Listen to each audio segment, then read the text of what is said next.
Natural hair care is changing faster than ever. It's not the same today as it was 5 years ago. And I can assure you that by 2026, the way we care for our hair, the way we style our hair, the way we accept our hair is going to be different. And for you, this difference could either be for the better or for worse. In this video, we're going to be breaking down why natural hair is changing, the mistakes you should avoid now, what you can do to prepare yourself for your hair care in 2026, and what the future of natural hair care is going to look like. We are no longer in the years where it was a struggle to accept natural hair, where it was a struggle to find products for natural hair, where it was a struggle to understand what a hair care routine was. People have moved away from that time, and thanks to progression, we now have a broader understanding, a broader education surrounding natural hair for all hair types, kinky hair, curly hair, even straight natural hair. And now, not only do we have more education and more enlightenment, but people are also very aware of everything that goes into properly caring for natural hair, from ingredients in products to routines, to the texture of hair, to porosity, and to everything that makes your hair what it is. People have even gone so far as to trace their origins, to trace their roots back to their ancestry, just to better understand why their hair looks the way that it looks and how to care for it properly, efficiently, and effectively to get the results that they are looking for on their hair growth journey. Now we have more people who are aware of products, hair products, chemically manufactured products, factory manufactured products. We have more people who are aware of the ingredients included in these products, the harmful ingredients, the beneficial ingredients. We have people who can look at products and tell you that this is good for you, this is not good for you. Because this product contains this ingredient, it will work well for your hair type, and because this product contains this ingredient, you should avoid it for your hair type. So there is so much awareness about this. We had to do this because the factories were producing products which we applied to the hair, and we later came to discover that products like relaxers were causing cancers in women. These are things that had to be used frequently so that we could keep our hair looking a certain way. But thanks to embracing natural hair and natural hair care, we've been able to identify healthier ingredients and products, and we've even been able to encourage the brands that make hair products to ditch the harmful ingredients that they include in their products and opt for healthier, safer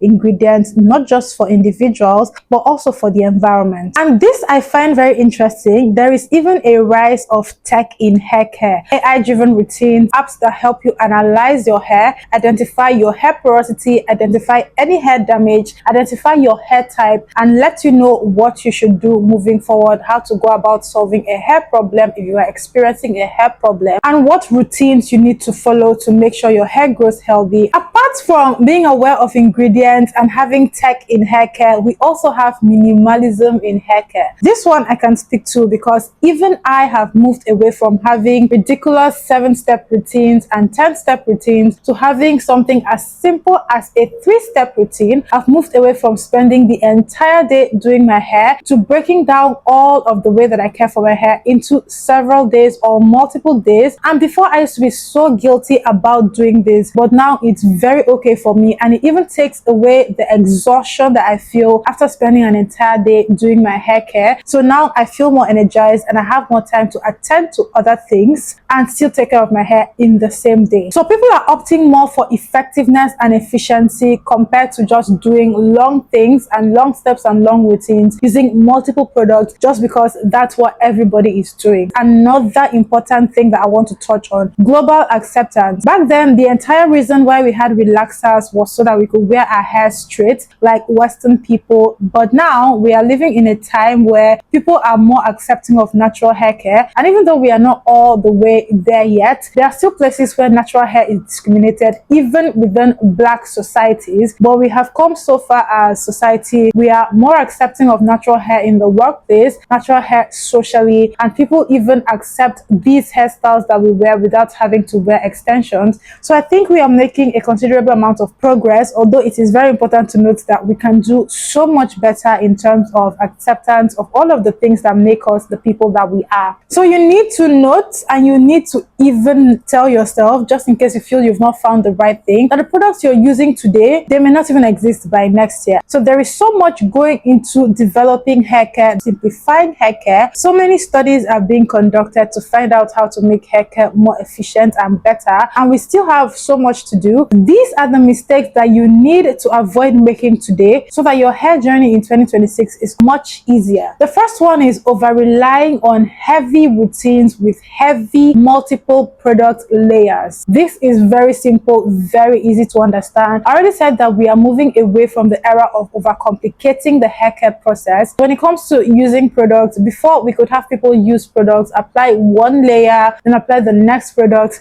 then apply the next one, and even a fourth and fifth layer of products onto one section of hair and subsequently the rest of their hair, just to achieve a certain effect, be it moisturizing, be it definition, be it just keeping the hair looking a certain way. So we are moving away from that because now we have products that can tackle a certain problem without you having to stack the products one on top of the other. Now we can have a daily living strengthener that is not just moisturizing, but it has the oil inside it as well, which enables you seal in moisture into your hair. You don't even need to apply the product to your hair and then seal it with an oil. That takes away the extra step from your hair care. So you just have one step, which is applying that product, which acts as a moisturizer and a sealant to your hair. Very efficient, very beneficial, and it will save you so much time. And then when it comes to learning about hair care, we have people now who have understood that it's not about focusing on the body of your hair, but you also have to focus on your scalp, because that is literally the soil from which your hair grows. Your scalp is where all of the action takes place. The body of your hair is what has come out of your scalp. We have people who understand now that by focusing on nourishing the scalp, their hair stands a better chance of growing healthier. Now, this is one of my favorite parts, and it's absolutely remarkable how much this has helped. But due to the rise in DIY hair care, due to the rise in tutorials, due to the rise in people understanding DIY hair care and the ingredients used in DIY hair care, due to the rise and the popularization of Ayurvedic hair treatments, people have now been able to learn about hair care ingredients, not just hair care brands. We have people understanding ingredients, examples aloe vera, examples essential oils and carrier oils. We have people understanding herbs and treatments. We have people understanding that these are the things which are refined and made into products. And it is so good because instead of just focusing on using these things for hair, we have come to understand that a lot of the ingredients that are included in our products are actually ingredients which are also included in our foods which we ingest as well. We've come to understand that there are things like rosemary, which is not just a spice, but is a hair care ingredient used in products, which is so beneficial because it's one ingredient you can include in your product if you want super fast but guaranteed hair growth. So we have learned about ingredients, not just products, and we have learned that these ingredients can give us everything that we are looking for. And the even better part is that making these ingredients into products, into herbal products, is not such a tasking process. Yes, you will not get that very refined products like if you bought the product in the store, but you will get a product that when you apply it to your hair consistently for a period of time, it's going to benefit your hair, sometimes even better than the factory made product.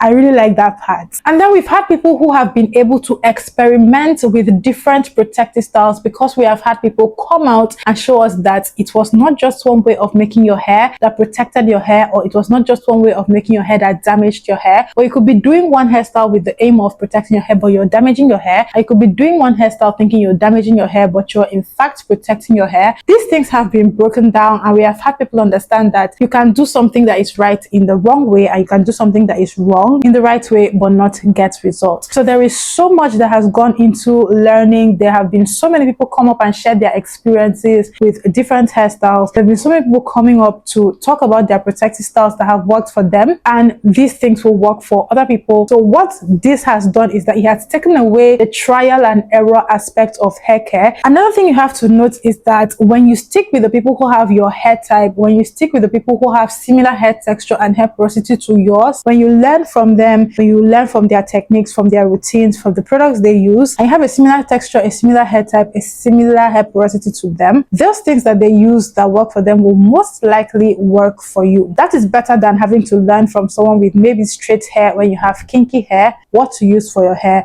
and what not to use. And last but not least, a lot of these new things that we are using for our hair, which we are not using 5 years ago, are things which are reusable. From reusable products containers to reusable hair care routines and hair care products, everything now is keeping sustainability in mind and keeping reusability in mind. And that is something that I love so much about this new hair care and what is definitely going to still be applicable in 2026. What does the future look like for natural hair care? I see personalized AI hair care routines, yes. I see even more acceptance of natural hair in society, in communities, in the workplace. I see growth in the use of natural hair remedies, especially with better understanding. I see authentic education when it comes to hair care because there is such a variety of hair textures. I like to say that the natural hair typing chart does not accommodate all of the diverse hair types, hair curl patterns that we have. There is so much room for improvement. There is so much room for growth, and it's very important to note that just because the time seems short, a lot can happen in a short time and a lot can happen in a year. If you're feeling like you have all the time in the world, you definitely do. There is so much to learn and there is so much time. But if you feel like you want to get a head start when it comes to your hair care, when it comes to understanding your hair, when it comes to knowing what to do in 2026, the best time to start is now. You don't have to wait until the 31st of December before you start setting your hair goals, before you start deciding what you want to do. The best time to start is now.